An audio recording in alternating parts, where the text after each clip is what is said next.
Cuando Natalia llegó al andén vacío, solo una farola parpadeaba bajo la niebla espesa. Eran las 22:03, y aunque nadie hablaba ya del pueblo de Marabunta, el tren seguía haciendo una única parada allí, una vez por semana. Lo que nadie sabía, o fingía no saber, era que el pasaje de ese tren rara vez regresaba. Natalia no lo sabía todo, pero sí una parte. Su hermana, Alba, había desaparecido un mes atrás tras enviarle un único mensaje de voz. «No vengas a Marabunta. Ya es tarde, no estoy sola». Desde entonces, silencio absoluto. ¿Por qué había ido Alba a ese pueblo maldito? ¿Qué significaba que no estaba sola? Natalia no era de las que se rendían. Era psicóloga forense, especializada en perfiles criminales. Pero incluso con su experiencia, la historia de Marabunta le parecía más una leyenda urbana que una amenaza real. Eso estaba a punto de cambiar. El tren llegó sin hacer ruido, como si la maquinaria hubiese olvidado cómo sonar. Solo una puerta se abrió. Nadie bajó, Natalia subió. Dentro, los vagones estaban limpios, impecables y completamente vacíos. No había conductor visible. Cuando miró hacia atrás, el andén había desaparecido tras una neblina imposible. Ya no había vuelta atrás. A medida que el tren avanzaba, el paisaje comenzó a distorsionarse, no por la velocidad, sino porque los árboles parecían inclinarse hacia el tren, como si lo observaran pasar. A lo lejos, entre las sombras, Natalia creyó ver figuras quietas en el bosque, demasiado erguidas, demasiado inmóviles. Gente, estatuas, o algo peor, llegó a Marabunta a las 23:16. La estación estaba invadida por el musgo. Los carteles estaban en blanco, como borrados por el tiempo. Natalia se bajó sola. Silencio total. Ni un grillo, ni el viento. Solo el eco de sus pasos. El pueblo no aparecía en Google Maps desde 2014. La historia decía que fue abandonado tras un derrumbe minero, pero los archivos municipales terminaban abruptamente ese mismo año. El lugar olía a tierra húmeda y encierro. La arquitectura era extrañamente simétrica, como diseñada por una mente obsesiva. A medida que caminaba por la calle principal, calle sin nombre, por cierto, las preguntas se acumulaban. ¿Por qué Alba habría ido allí? ¿Quién la llamó o qué la atrajo? ¿Por qué todo parecía esperarla? El aire se volvió más denso cuando llegó a la antigua alcaldía, un edificio gris, de columnas inclinadas y ventanas tapiadas desde dentro. En la puerta, un símbolo tallado en la madera, un círculo con un ojo abierto al centro, rodeado de números desordenados. Dentro, encontró lo primero que le heló la sangre, una habitación con cientos de fotos pegadas a las paredes. Personas, niños, ancianos, todos con los ojos tachados en tinta negra. Y en el centro, sobre una silla, el teléfono de Alba. Natalia lo encendió. Una sola nota de voz. Yo no la busqué, ella me llamó. Y ahora, la oigo todo el tiempo. La batería murió. Natalia salió corriendo, pero algo la detuvo en seco. Las campanas de la iglesia comenzaron a sonar. No había viento, no había movimiento. Y sin embargo, alguien, o algo, acababa de cerrar la puerta de la alcaldía desde fuera. ¿Quién llamó a Alba? ¿Qué hay en Marabunta que no deja salir a sus visitantes? El teléfono de Alba sonó una noche, cuando el silencio del pueblo era tan denso que cualquier sonido parecía un grito. Natalia lo escuchó desde la habitación contigua. Alba contestó con voz temblorosa, y aunque intentó hablar en susurros, algunas palabras escaparon a través de las paredes de madera. ¿Por qué ahora? Ya es tiempo, pero ella no sabe nada todavía. Natalia no quiso confrontarla, no aún. Pero al día siguiente, Alba ya no estaba.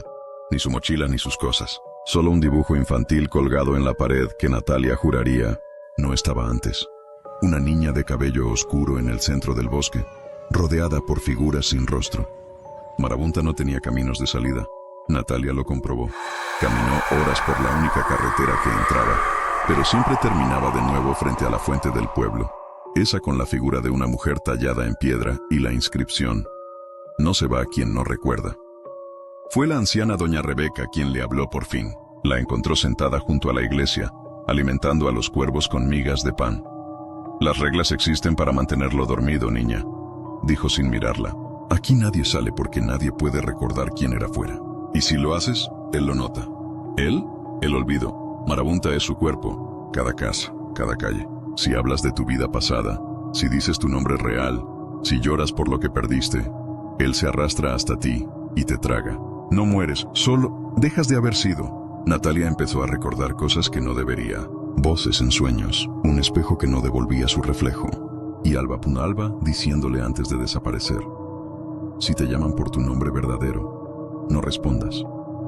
En la plaza Natalia encontró una lista escrita a mano, clavada al tronco de un árbol. Solo decía: las reglas de marabunta. 1. No preguntes por lo que fuiste. 2. No escribas tu nombre verdadero. No sigas la música si la oyes de noche. 4. No contestes si llaman a la puerta después de las 12. No intentes salir, a menos que estés dispuesta a no recordar nada. Natalia rompió la quinta regla esa misma noche. Y entonces Marabunta la miró por primera vez. Cuando Natalia volvió al centro del pueblo, no encontró a nadie. Las casas, siempre cerradas pero habitadas, ahora parecían vacías.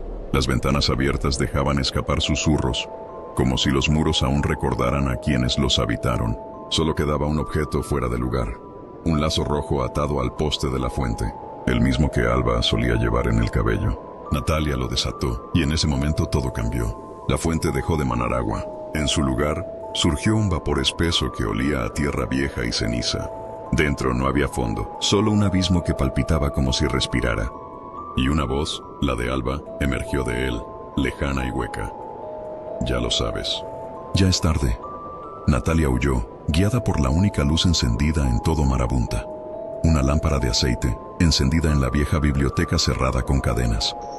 Pero las cadenas estaban rotas. Dentro los libros no tenían títulos, eran diarios. Todos con fechas antiguas, algunos de hace siglos. Y todos escritos por personas que alguna vez vivieron en Marabunta. Uno estaba firmado: Alba R. Fragmento del diario de Alba. Me enviaron aquí porque olvidé. Es irónico. Castigada por perder algo que este pueblo exige perder del todo: los recuerdos. Pensé que era una penitencia, pero es un ciclo. Todas nosotras hemos venido de fuera. Todas somos llamadas. Porque Marabunta no es un lugar. Es una jaula para lo que duerme debajo. Se alimenta del recuerdo. Nos hace olvidar lentamente hasta que dejamos de existir. No queda nombre, rostro, historia. Solo cuerpos caminando por rutina. Pero hay una forma de romperlo, si alguien recuerda. Si alguien dice en voz alta su verdadero nombre y lo afirma sin miedo. Pero al hacerlo, él despierta.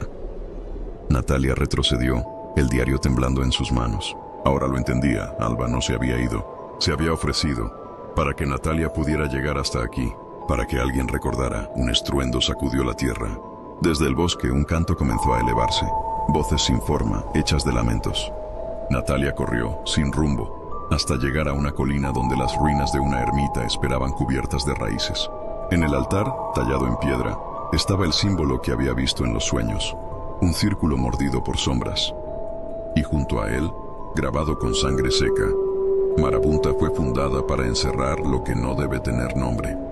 Pero ahora tú lo tienes. Entonces lo recordó todo: su nombre real, el día en que Alba la sacó del lago, y la promesa que hicieron de niñas cuando creían que los monstruos no eran reales. Si una de las dos olvida, la otra recordará por las dos. La colina temblaba bajo los pies de Natalia. La tierra se rajaba, dejando salir un murmullo creciente que parecía arrastrar pensamientos consigo. La voz del olvido no gritaba, susurraba con dulzura engañosa, como si intentara convencerla de dejar de luchar. Recuerda y sufrirás. Olvida y descansa. Sé nadie y vive para siempre. Pero ella lo había recordado todo. Recordó a Alba, no solo como su amiga de la infancia, sino como su hermana de alma. Habían crecido juntas hasta que un día, hace años, Alba desapareció en un lago sin fondo durante un viaje familiar. Todos la dieron por muerta. Solo Natalia sostuvo que estaba viva, aunque nadie más recordaba que ella alguna vez existiera. Ahora sabía por qué Marabunta la había tomado. El pueblo no era un lugar, era una celda. Una prisión viva alimentada por aquellos que intentaban huir del dolor, del pasado o de sí mismos. La gente no llegaba a Marabunta, era traída. Cada uno con un vacío que el olvido podía llenar a cambio de su identidad. Y en el centro de todo estaba él, enterrado bajo la ermita. El olvido encarnado, un antiguo fragmento de la noche, atrapado por quienes fundaron el pueblo hace siglos. Lo mantenían dormido con memoria, con nombres, con historias. Pero mientras menos gente recordara, más fuerte se volvía. Y ahora solo quedaban dos nombres en Marabunta, el de Natalia y el de Alba, que comenzaba a desvanecerse de nuevo. Natalia se arrodilló frente al altar. El símbolo del círculo mordido brillaba con una luz tenue, roja como brasas. Entre sus manos tenía el diario de Alba. abierto en la última página, escrito con letra temblorosa. Cuando recuerdes quién soy, di mi nombre. No como un grito, como una promesa. El olvido rugió, el suelo se partió. Una grieta se abrió frente a ella, y de ella emergieron las sombras, figuras sin rostro, hechos de humo y ecos.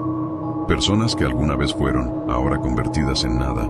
Natalia apretó el lazo rojo, lo llevó al corazón y susurró: Alba Rodríguez. No te olvido, no te borro, no te dejo. Las sombras gritaron. Una luz brotó desde el altar, y las raíces que cubrían la ermita comenzaron a arder. Una figura emergió de la grieta, alta, imposible, hecha de sombras que sangraban niebla. El olvido había despertado, pero no podía tocarla, no mientras recordara. Natalia, temblando, gritó su nombre verdadero. Me llamo Natalia García, y no voy a olvidar a nadie, nunca más. La colina se rompió, el cielo se desgarró, y entonces, el silencio.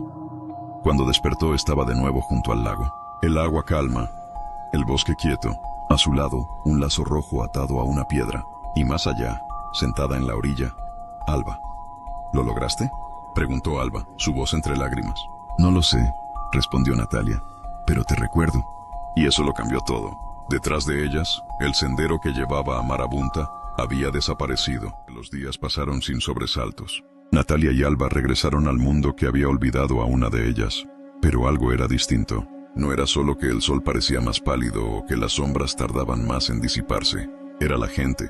Miraban a Alba y no la veían. Nadie la reconocía. Su nombre no aparecía en registros escolares. No tenía historia médica. Sus padres no la recordaban. Era como si solo existiera en los ojos de Natalia. Todavía no es suficiente, dijo Alba una noche. Me salvaste del olvido, pero eso no significa que el mundo me recuerde. Natalia no podía aceptar eso. Había enfrentado a la criatura que borraba nombres y había ganado. Pero comprendía ahora que el olvido no vive solo en lugares malditos como Marabunta.